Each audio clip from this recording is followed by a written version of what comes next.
Hello, नमस्कार। आप देख रहे हैं बाल विकास की पेडागोजी है। हम आपको 400 क्वेश्चन लेकर आए थे। यहाँ पर आपके आज पूरे हो जाएँगे आपके 400 क्वेश्चन। हम यहाँ चलते हैं अपने फर्स्ट क्वेश्चन पर। यहाँ आपके 390 आपके हो चुके हैं। यहाँ से हम चलेंगे, देखेंगे पहला क्वेश्चन क्या पूछ रहा है हमसे। समावेश शब्द का मतलब विशेष शैक्षिक आवश्यकता वाले बच्चों को नियमित कक्षा में शिक्षित शिक्षित करना है। सर्वाधिक समय तक, पूरा समय तक, कुछ समय तक या किसी समय नहीं। क्या कर रहा है कि एक जो समस्यात्मक बालक है, इस समावेशी शब्द का मतलब क्या होता है? जो विशेष शिक्षक आवश्यकता वाले बच्चे हैं, उनको नियमित कक्षा में जब तक वो कक्ष में रह रहे हैं, तो उनको कब हमें कितना समय देना चाहिए? सर्वाधिक समय। तो जब तक स्कूल में आ गए, स्कूल का टाइम है, तो पूरा समय ही हमको देना पड़ेगा उन बच्चों को। तो बी ऑप्शन आपका राइट हो जाएगा। पूरा समय उन बच्चों को देना पड़ेगा हमको। डिस्फेजिया क्या है? लेखन से समस्या, पठन में समस्या, गणना में समस्या, भाषा में समस्या। आप देखेंगे लेखन में समस्या होगी तो आपका डिसलेक्सिया आएगा। आपके पठन में समस्या होगी, आपके सॉरी लेखन में समस्या होगी तो डिसग्राफिया। ग्राफ बनाते हैं, ग्राफ ध्यान करना, लिखने में ग्राफ बनते हैं। तो लेखन में समस्या होगी, डिसग्राफिया आएगा। पढ़ने में समस्या होगी तो डिसलेक्सिया आएगा। और अभी गणना में समस्या मतलब मैथ में समस्या है तो कैलकुलिया आएगा, डिसकैलकुलिया। आपकी भाषा में समस्या है तो आपका डिस्फेजिया आएगा। यहाँ बच्चा एक ले में नहीं बोल पा रहा है, ऐसे फुसला के बोल रहा है, तो डिस्फेजिया। ये कोई बेकार नहीं होते हैं, धीरे धीरे ये जब बच्चे के साथ थोड़ी समझा कर उसे बताया जाता है, दूर हो जाती हैं, उम्र के हिसाब से भी दूर हो जाती हैं। निम्न में से समस्यात्मक बालक नहीं है। कौन सा बालक समस्यात्मक बालक नहीं है? चोरी करने वाला, झूठ बोलने वाला, माता पिता का कहना ना मानने वाला, मंदबुद्धि बालक। आप देख पा रहे हो समस्या पैदा वो इंसान करता है जो बड़ा चालाक हो। चोरी करने वाला बालक बड़ा चंट होगा जब चोरी करेगा। झूठ बोलने वाला, माता पिता का कहना नहीं माने।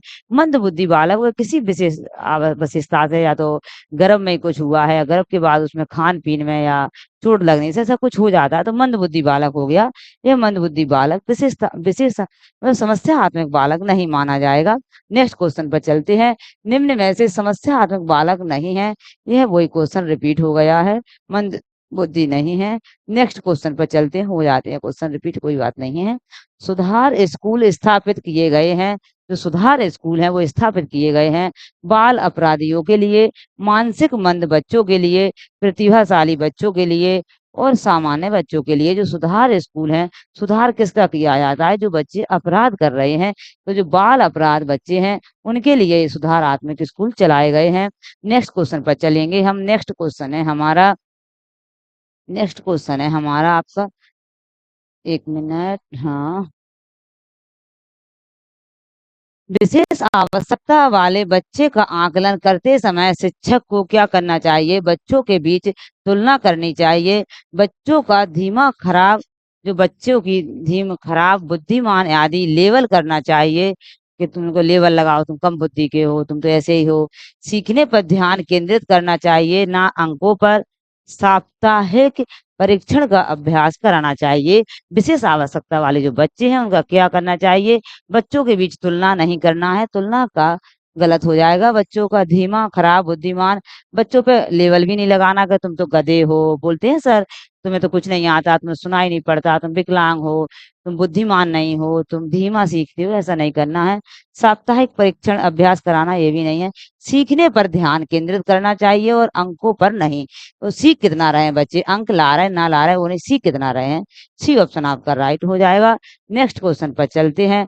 ऑटिज्म की सर्वप्रथम व्याख्या किसने दी थी? केनर ने दी, डाउन ने दी, स्कैनर ने दी या सिगमंड फ्राइड ने दी? हमें पूछा है ऑटिज्म। पहले हम देखेंगे कि ऑटिज्म होता क्या है। जो हमारा ऑटिज्म है, यह ऑटिज्म क्या कहता है कि जो बच्चा क्या कर रहा है, जो बच्चा आपका बोल तो रहा है, आपको बोल लेता है अकेले में, और 4 लोगों के साथ वो बोल नहीं पाता है, या शर्मता है, या उसके शब्दों में तालमेल नहीं खा पाते हैं, समाज में बैठकर आदान-प्रदान नहीं कर पा रहे, अपनी भाषा का बोल नहीं पा रहा है। तो जो बोलने से संबंधित जो है, मतलब अकेले में तो बोल ले रहा है मगर 4 लोगों में डर रहा है, बात नहीं करता है, तो ऐसी जगह जो होता है वो ऑटिज्म उसे बोलेंगे हम। तो यह आपका केनर ने दिया है। किसने दिया है? केनर ने। किसने दिया? केनर ने। नेक्स्ट क्वेश्चन पर चलेंगे। नेक्स्ट क्वेश्चन है आपका, निम्न में से कौन सी सृजनशील बालक की विशेषता नहीं है? जो सृजनशील बालक है, विचारों में मौलिकता सृजनशील बालक है, स्वतः मतलब स्वयं से कुछ सीखता है, संवेदनशीलता एक अच्छे बालक की है, दूसरों के विचारों की अस्वीकारता ये नहीं है, जो दूसरे के विचारों को नहीं मानता, दूसरों की बात काटता है, वो बालक यह नहीं प्रतिभाशाली बालक की विशेषता नहीं होती है। ये कहते हैं महान लोग होते हैं, जो अच्छे लोग होते हैं, वो कभी किसी के बच्चे हों, बड़े हों, वो किसी की बुराई नहीं करते, ना किसी की बात काटते हैं। बाल अपराध का कारण नहीं है, कौन-सा नहीं है? गरीबी, उचित घरेलू वातावरण, शारीरिक दोष और असफलता। कभी-कभी बाल अपराध का कारण आप गरीबी हो, गरीबी से बन सकते हैं। बच्चे क्या करते हैं, बाल अपराध करने लगते हैं, उनकी आवश्यकताएँ पूरी नहीं होती हैं, माँ-बाप देख-रेख नहीं कर पाते हैं, तो गरीबी हो सकता है। शारीरिक दोष से भी उसके अंदर नेगेटिविटी आ जाती है, तो बुरा कहते हैं, तो शारीरिक दोष, असफलता मिलने पर भी बच्चे बाल अपराध कर सकते हैं। उचित घरेलू वातावरण, जब घरेलू वातावरण उचित होगा, वहाँ बाल अपराध के कम केसेस मिलते हैं, इसलिए बी ऑप्शन आपका राइट हो जाएगा। नेक्स्ट क्वेश्चन पर चलेंगे। डिसलेक्सिया में यह करने में कठिनाई होती है। अभी हमने आपको बताया कि डिसलेक्सिया, लेक्सिया मतलब बच्चे को पढ़ने में कठिनाई होती है। पढ़ने में जो कठिनाई होती है, व्यक्त करने में, पढ़ने में, वर्तनी बोलने में या खड़े होने में। तो बच्चे को इस पर हाँ दिया है। पढ़ने में जो कठिनाई होती है, वह डिसलेक्सिया होता है। लिखने में होती है वह डिस्ग्राफिया हो जाएगा आपका। बोलने में डिस्फेजिया हो जाएगा। मॉडलिंग आधारित है। शास्त्रीय अनुबंधन के सिद्धांत पर, क्रिया प्रसूत अनुबंधन के सिद्धांत पर, सामाजिक संज्ञानात्मक के सिद्धांत पर या प्रयास व त्रुटि के सिद्धांत पर। आपसे क्या पूछा है कि मॉडलिंग क्या है? जो मॉडलिंग है वो क्या है? मॉडलिंग का मतलब होता है एक मॉडलिंग के इसका एक मॉडलिंग बनाया है, तो सब लोग एक साथ बैठ के कुछ चीज मॉडलिंग कर रहे हैं, मॉडलिंग कर रही हैं, लड़कियां रैक पे चलती हैं, मॉडलिंग हो रही है। तो मॉडलिंग कहाँ होती है? जब कुछ लोग मिलकर कोई कार्य कर रहे हैं, तो जहाँ मिलकर एक समूह की बात आए, वह सामाजिक संज्ञानात्मक कार्य होगा। क्या होगा आपका? सामाजिक संज्ञानात्मक कार्य हो जाएगा आपका। सी ऑप्शन आपका राइट है। निम्न में से कौन से स्वलीनता के लक्षण हैं? स्वलीनता, कमजोर सामाजिक व्यवहार, रूढ़िबद्ध व्यवहार, कमजोर संप्रेषण या ऊपर लिखित सभी।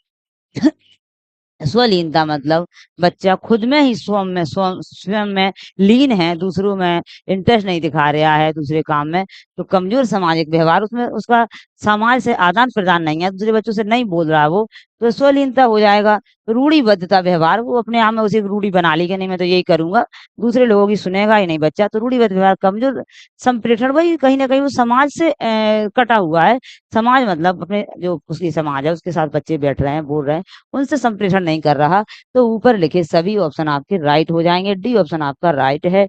नेक्स्ट क्वेश्चन पर चलेंगे हम। नेक्स्ट क्वेश्चन है हमारा, मस्तिष्क की संरचना तत्वों में विभेद का परिणाम होता है तनाव, पिछड़ापन, डिसलेक्सिया या इनमें से कोई नहीं। मस्तिष्क की संरचना तथा कृत्यों में विभेद का परिणाम क्या होगा? तो बच्चा क्या हो रहा है, उसमें पिछड़ापन है, तनाव है, तो उसमें एक विकार है। वो इसीलिए तो अभी लेक्सिया हमने पढ़ा, डिसलेक्सिया मतलब बच्चे को पढ़ने में प्रॉब्लम आती है। तो यहाँ वो ही है, कोई मस्तिष्क की संरचना जो कृत्य विभेद है वो परिणाम होता है उसका, क्यों सही यहाँ और एक ही विकार दिया है डिसलेक्सिया, तो डिसलेक्सिया इसका सही हो जाएगा। वह यहाँ पढ़ नहीं पा रहा है, तो उसमें एक विकार है। निम्नलिखित में से निम्नलिखित में से कौन सा समूह सृजनात्मकता के तत्वों का है? इससे सृजनात्मकता होती है। सृजनात्मकता मतलब बच्चा कुछ करके सीखता है, अपना दिमाग लगाता है, तर्क लगाता है और चिंतन करता है बच्चा, तो बच्चा कुछ सीख रहा है, इसका यह कारण बनता है। प्रभाव, विविधता, मौलिकता, सहायता, प्रभाव, व्यवहारता, मौलिकता, विस्तारण, बारंबारता, विविधता, मौलिकता, विस्तारण। बच्चे में क्या होना चाहिए? प्रभाव, विविधता, मौलिकता, विस्तारण। जो सृजनात्मकता बच्चा, तो पहले तो बच्चे में क्या आएगा? प्रभाव आएगा, कोई चीज अपन सीखेंगे तो, फिर उसके बारे में विविधता आएगी, फिर मौलिकता और फिर बाद में विस्तारण। बाद में होता है विस्तारण, तो इसलिए आपका डी ऑप्शन आपका राइट होगा। ये कोई भी हम हो, आप हो, सृजनात्मकता जब तत्वों की होगी तो पहले प्रभाव आता है, बोलने में प्रभाव आएगा, विविधता आएगी, फिर मौलिकता आएगी, फिर विस्तारण आएगा। इसलिए आपका डी ऑप्शन आपका राइट हो जाएगा। कौन सा हो जाएगा? डी ऑप्शन आपका राइट हो जाएगा। नेक्स्ट क्वेश्चन पर चलेंगे। वाणी दोष नहीं है। ध्वनि परिवर्तन और अस्पष्ट उच्चारण वाणी दोष नहीं है। धीमी या तेज गति से बोलना वाणी दोष नहीं है। हकलाना और तुतलाना, तीव्र स्पष्ट वाणी, स्पष्ट उच्चारण हो रहा है, तेज गति से बोलना है, सही है। क्या है? वाणी दोष नहीं है, वाणी दोष नहीं, हकलाना और तुतलाना, ध्वनि परिवर्तन और स्पष्ट उच्चारण, ये तो वाणी दोष नहीं है। ये भी नहीं है, ये भी नहीं है, यह वाणी दोष है, हकलाना और तुतलाना। सी ऑप्शन आपका राइट हो जाएगा। नेक्स्ट क्वेश्चन पर चलेंगे। नेक्स्ट क्वेश्चन है हमारा, नवीन विचार का सृजन उत्पादन मौलिक चिंतन आवश्यक गुण हैं, बुद्धिमत्ता के, सृजनात्मकता के, सामाजिकता के, या इनमें से सभी। नवीन विचार का सृजन उत्पादन में मौलिक चिंतन, नवीन विचार एक बुद्धिमत्ता है, सृजनात्मकता है। जब बच्चे में नवीन विचार उत्पन्न होते हैं, सृजन उत्पादन होता है, मौलिक चिंतन करना सीखता है, तो वो तो ठीक है, उसमें बुद्धि तो होगी जब ही करेगा, मगर उसमें नए विचार जो कर रहा है बच्चे, सृजनात्मकता, ये सब सृजनात्मकता में आएंगे। सृजनात्मकता इसका मोस्ट वेरी मोस्ट ऑप्शन होगा। बी ऑप्शन आपका राइट है, सृजनात्मकता। नेक्स्ट क्वेश्चन पर चलेंगे हम। नेक्स्ट क्वेश्चन है आपका, बीएफ स्कैनर, जो स्कैनर हैं आपके, उनके अनुसार बच्चों में भाषा का विकास होता है जन्मजात क्षमताओं के फलस्वरूप, व्याकरण में प्रशिक्षण के फलस्वरूप, अनुकरण एवं प्रबलन के फलस्वरूप और परिपक्वता के फलस्वरूप। हमें स्कैनर पूछा है, कहीं हमसे चौमस्की पूछ लेते तो हमारा ए ऑप्शन राइट हो जाता, जन्मजात क्षमताओं के फलस्वरूप, मगर हमसे कौन पूछा? स्कैनर। स्कैनर कहते हैं कि अनुकरण के आधार पर, अनुकरण एवं प्रबलन के फलस्वरूप बच्चा भाषा का विकास होता है। सी ऑप्शन आपका राइट हो जाएगा। नेक्स्ट क्वेश्चन पर चलते हैं। नेक्स्ट क्वेश्चन है आपका, बुलिमिया क्या है? बुलिमिया क्या है? अवधान विकृति है, भोजन ग्रहण विकृति है, पठन विकृति है, गणना विकृति है। इसे हमने गूगल पे सर्च किया और समझा कि बुलिमिया क्या है। बुलिमिया का अर्थ इंग्लिश में भी बुलिमिया ही आ रहा था। जब बच्चा भोजन ग्रहण करता है तो उसकी विकृति है, उसे क्या हो रहा है कि जब बच्चा भोजन ग्रहण कर रहा है तो इसमें बच्चा भोजन ग्रहण करता ही जाता है, करता ही जाता है, उसे ये पता नहीं चलता कि मेरा पेट भर गया है, वो खाता ही जाता है, उसे कुछ पता नहीं चलता, वो बहुत सारा खाना खा लेता है, तो उससे उसके नुकसान भी होते हैं, उल्टी वगैरह हो जाती है, तो बच्चे को क्या है, मालूम नहीं चलता है इस विकार में, इस बीमारी में, वो बच्चा भोजन खाता रहता है। तो भोजन ग्रहण विकृति है, ये क्या है?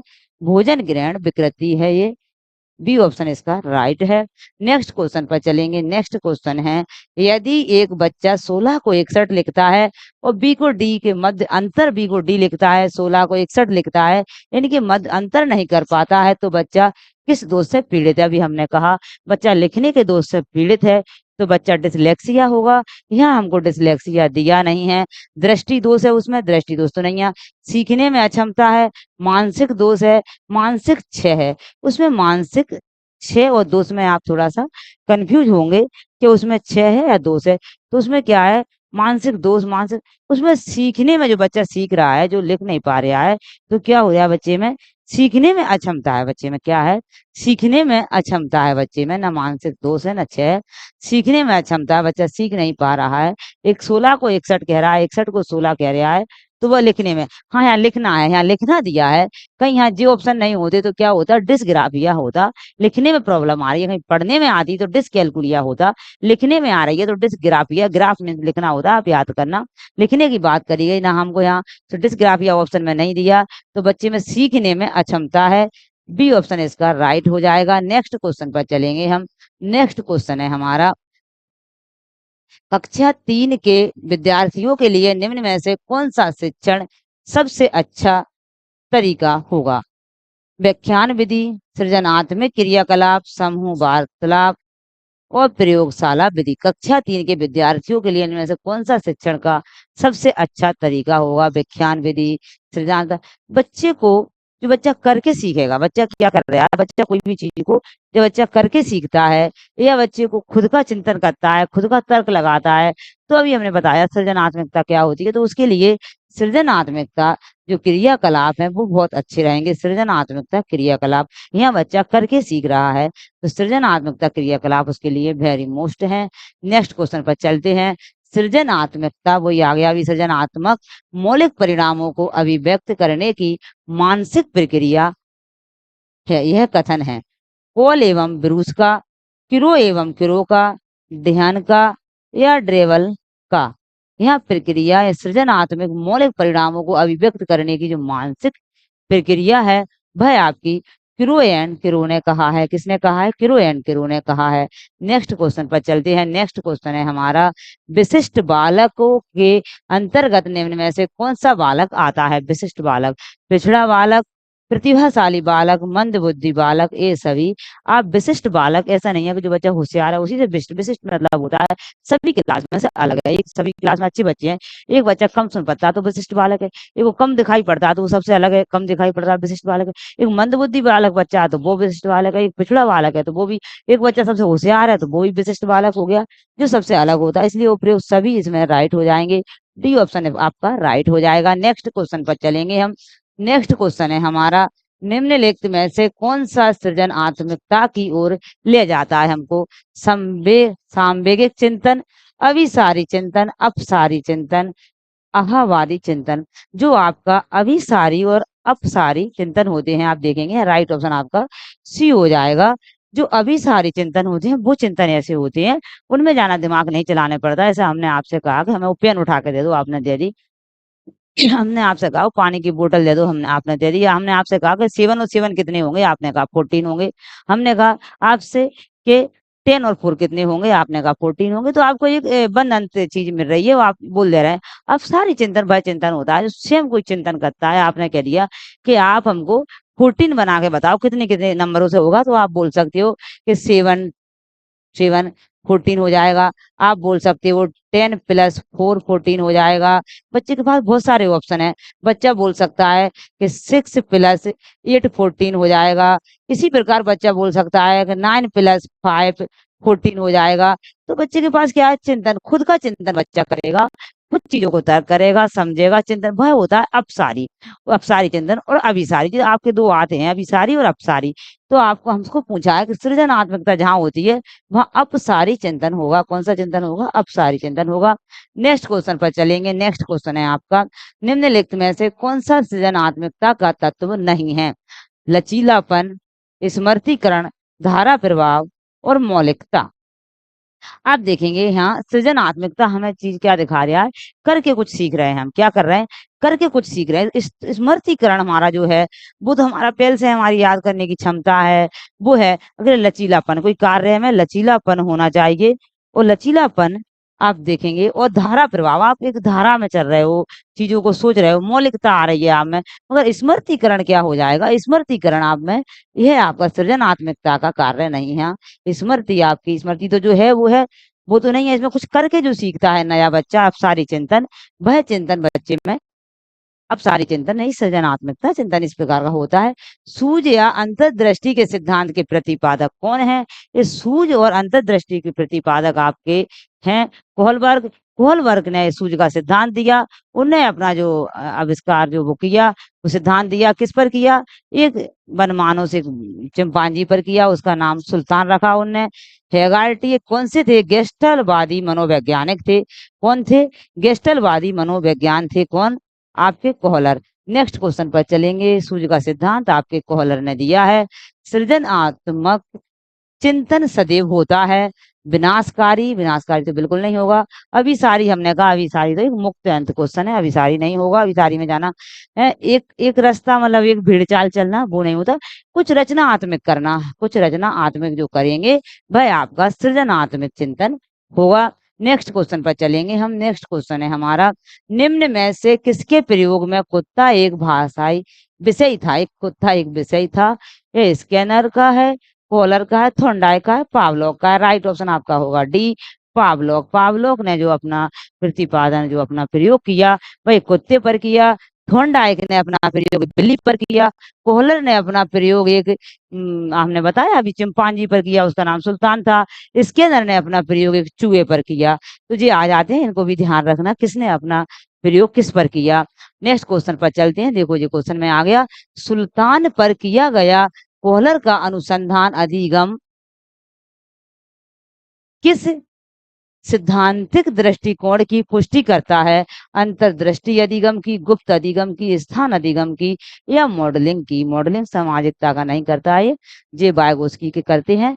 अंतर्दृष्टि अधिगम कौन करता है? अंतर्दृष्टि अधिगम का मतलब है कि सेम में जब कोहलर कहते हैं कि आप ऐसा कार्य कीजिए, जब आप कोई कार्य करेंगे, आप एक लक्ष्य बनाइए। पहले आपका लक्ष्य है कि आपको टीचर बनना है, और जब आपका लक्ष्य होगा तो फिर आप कार्य करेंगे उस पर। जब उसमें समस्या आएंगी, उनका समाधान करने की सोचेंगे, तब आपके अंदर सूझ बढ़ेगी। इसी प्रकार उन्होंने सुल्तान को एक उसमें बैठ दिया पिंजरे में, और सुल्तान भूखा था और बहुत ऊपर केले टांग दिए। अब सुल्तान तो कुछ जानता नहीं था, वो वनमानस चिंपांजी था।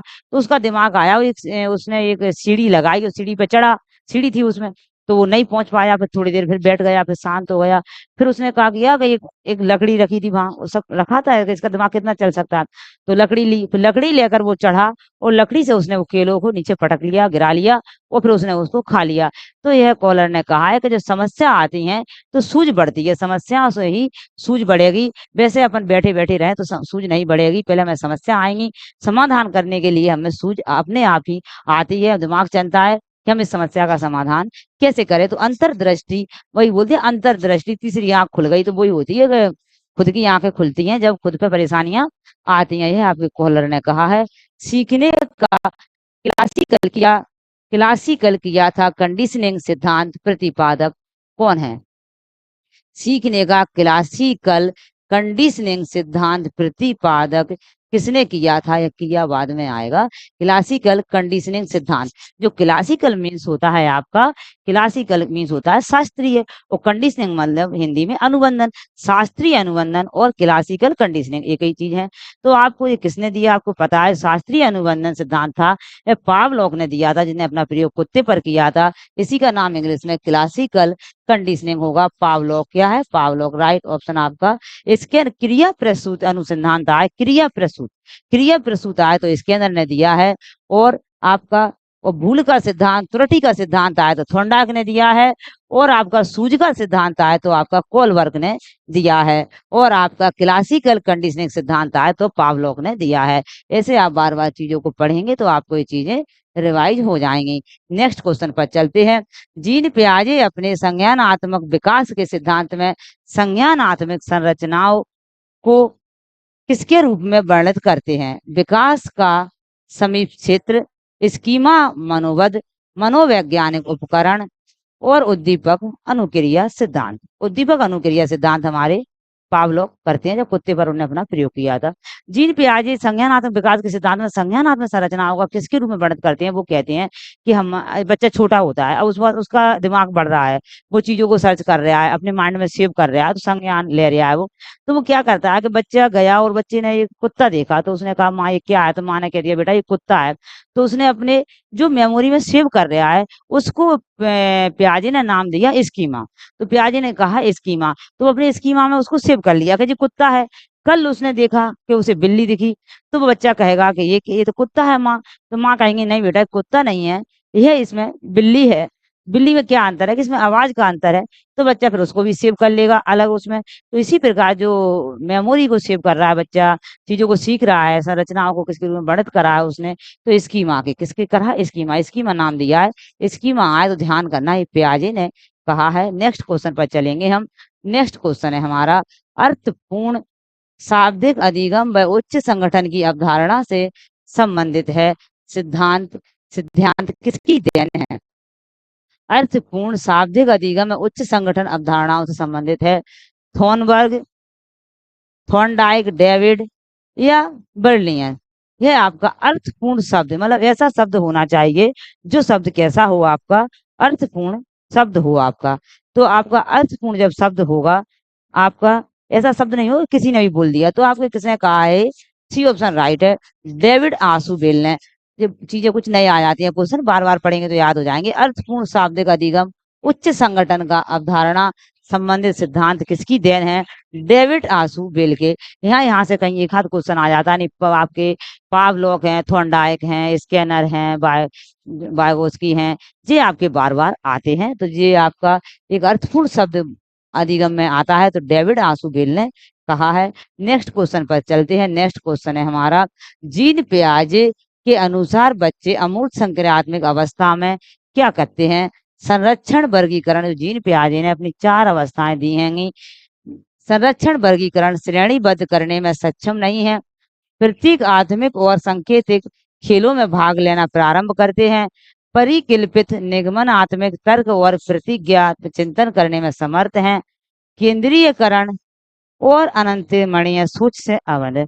बच्चा क्या कर रहा है? अमूर्त संक्रियात्मक, यह उनकी चौथी अवस्था है। इसमें बच्चा को क्या कहा उन्होंने? इसमें बच्चा कितने साल का हो जाता है? इसमें बच्चा जो पहली अवस्था उनकी है, पहली अवस्था जो पियाजे की है वह 0 से 2 वर्ष है।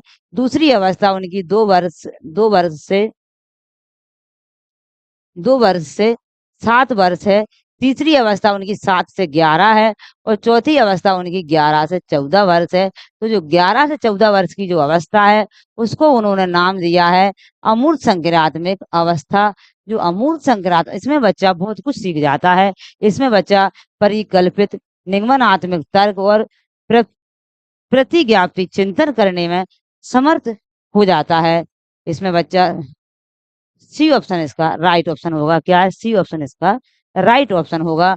नेक्स्ट क्वेश्चन पर चलेंगे। नेक्स्ट क्वेश्चन है आपका अविक्रमित अविक्रमित अनुदेशन, जहां प्रत्येक अधिगमकर्ता एक समान रास्ते का अनुसरण करता है, उसे क्या कहा जाएगा? क्या कर रहे हैं कि हाँ, एक अविक्रमित अनुदेशन किससे कहेंगे? जहाँ प्रत्येक अधिगमकर्ता एक समान रास्ते अनुसरण करता है। एक समान रास्ता मतलब बोल रहे भेड़ चाल, जो भेड़ चाल से चल रहा है और अपना कुछ नहीं सोच रहा है, आगे वाला जा रहा है उसी के पीछे पीछे जा रहा है, उसे क्या कहेंगे हम? रेखीय अविक्रमिक, सांख्यिकीय अविक्रमिक, रेखीय सांख्यिकीय अविक्रमिक या अवरोही अविक्रमिक। तो जहाँ आपका राइट ऑप्शन होगा ए, रेखीय अविक्रमिक, मतलब एक रेखा में बच्चा जा रहा है। रेखीय अविक्रमिक क्या हो जाएगा आपका? रेखीय अविक्रमिक। नेक्स्ट क्वेश्चन पर चलेंगे हम। नेक्स्ट क्वेश्चन है हमारा दृष्टि से ओझल हो जाने के बाद मस्तिष्क से ओझल हो जाना किस विकासात्मक अवस्था की विशेषता है? संवेदी गामक अवस्था, पूर्व संक्रियात्मक अवस्था, मूर्त संक्रियात्मक अवस्था और औपचारिक संक्रियात्मक अवस्था। ये ही आपकी प्याजे की अवस्था है। तो जब क्या कहते हैं प्याजे की दृष्टि से ओझल हो जाने के बाद, जब इंसान आगे दिख रहा है तो मस्तिष्क में है, और जब आगे से चला गया तो बच्चा छोटा होता है तो आगे से चला गया, आगे ओझल हो जाने के बाद किस विकासात्मक अवस्था में? जो होती है आपकी संवेदी गामिक अवस्था, सेंसर मोटर अवस्था। यह संवेदी गामक, यहाँ पर बच्चा जो संवेदी है उसकी जो उसके सेंसर है उनसे बच्चा महसूस करता है, आंख से, कान से, सुन के, स्कैन से, छू के, सूंघ के। इसमें बच्चा मेमोरी ये बच्चे की इतनी नहीं होती है। तो आपका ए ऑप्शन आपका राइट हो जाएगा। नेक्स्ट क्वेश्चन पर चलते हैं। नेक्स्ट क्वेश्चन है गेस्टाल्ट स्कूल के संस्थापक थे बर्दीमर, कोहलर, कोपका या लेवन? यहाँ गेस्टाल्ट जो स्कूल के संस्थापक थे, गेस्टाल्टवादी तो कोहलर भी है, मगर एक स्कूल के संस्थापक थे जिन्होंने स्कूल चलाया पहले, इसके थे बर्दीमर। कौन थे? बर्दाइमर थे। यह इसका राइट ऑप्शन ए हो जाएगा। नेक्स्ट क्वेश्चन पर चलेंगे हम। नेक्स्ट क्वेश्चन है हमारा ऋणात्मक सीखने का स्थानांतरण कहलाता है। जो मतलब वहां सीख रहे हैं, वहां कुछ सीख नहीं पा रहे हैं और माइनस में जा रहे हैं, तो क्या होगा? कुछ ना सीखना, सीखने में बाधा, बाएं हाथ से सीखना, गलत कौशल सीखना। तो हम क्या कर रहे हैं? सीखने में बाधा आ रही है और सीख नहीं पा रहे हैं, और जो सीखे थे वो भी भूल जा रहे हैं। बी ऑप्शन आपका राइट हो जाएगा। नेक्स्ट क्वेश्चन पर चलेंगे। यहाँ है सूची 1 को सूची सेकंड से सम्मिलित कीजिए तथा सूचियों के नीचे दिए हुए कूट का उपयोग करके सही उत्तर चुनिए। सूची फर्स्ट में मनोवैज्ञानिक है जी, और इसमें सूची सिद्धांत मनोवैज्ञानिकों के सिद्धांत आपको दिए गए हैं। हम चलते हैं यहाँ। ये आपके हल है मैकडूगल, फ्रायड, मैस्लो। आपको जो जो पहले आए आप देख लिया, आपने देखा मैस्लो।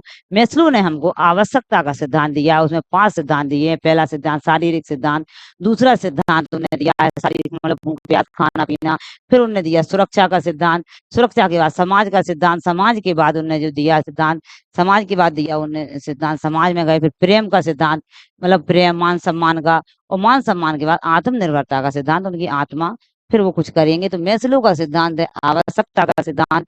हल का सिद्धांत जो हल ने दिया है वो प्रणोदय अवकलन का सिद्धांत दिया है। फ्रायड ने मूल प्रवृत्ति का सिद्धांत दिया है। किसका? मूल प्रवृत्ति का। फ्रायड ने मूल प्रवृत्ति का दिया है। और मैकडूगल ने आपका मनोविश्लेषण का सिद्धांत दिया है। किसका? मनोविश्लेषण का सिद्धांत दिया है। हल ने दिया है प्रमोद अवकलन का सिद्धांत, फ्राइड ने आपका मूल प्रवृत्ति का, मैस्लो ने आपको आवश्यकता का, मैकडूगल ने आपको मन मनोविश्लेषण का सिद्धांत दिया गया है। इसके हिसाब से आपका कौन सा यहाँ देखेंगे, मैकडूगल आपका 3 पर था, मैकडूगल आपका बी पर था। A B C D, B 3 पर। ठीक है, आपका यहाँ पर कौन सा सही हो जाएगा? यहाँ पर आपका डी ऑप्शन आपका राइट है। डी के हिसाब से आपका ए पर 4 है, बी पर 2 है। बी और 2 और 3 में हमें कंफ्यूज हो रहा था थोड़ा थोड़ा। बी पर क्या है? बी पर 2 है। बी का क्या है? 2। बी का 2 है। अच्छा अच्छा, बी का 2 है और सी का 3 है। तो मैकडूगल ने मूल प्रवृत्ति का सिद्धांत दिया है, कह रहे हो। फ्राइड ने मनोविश्लेषण का सिद्धांत दिया है। तो आपका जी सही है, आपका डी डी वाला सही है ऑप्शन। कौन सा ऑप्शन सही है? डी वाला। हम एक बार और देखेंगे, 2 और 3 में कंफ्यूज, 2 उसमें भी 2 3 है नहीं, तो आपका डी वाला ही सही है।